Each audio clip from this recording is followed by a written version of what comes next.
I want to take a moment to discuss mutual funds. Mutual funds are the most popular of all investment vehicles in history. I'm often asked, why don't I recommend them? And I'd like to explain that right now.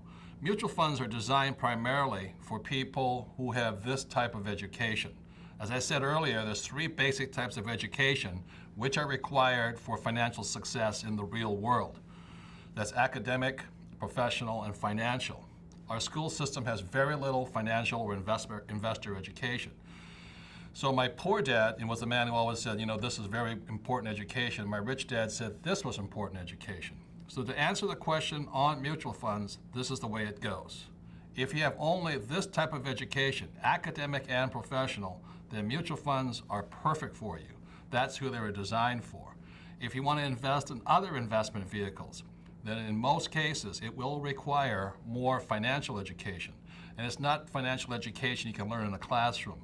It is financial education that is mental, technically, emotional, as well as physical. You have to do something.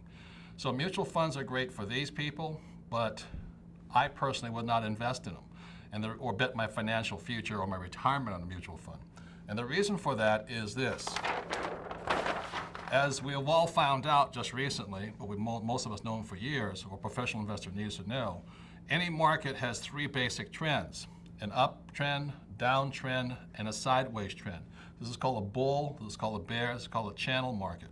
Mutual funds in most cases do well in a bull market, and they take a hammering in a bear market.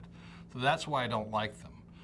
The mutual funds I know lost so rapidly in the crash after March of 2000.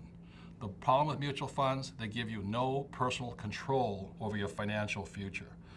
Market goes up, you do well. Market comes down, you lose in the channeling market. So that's why I don't like mutual funds.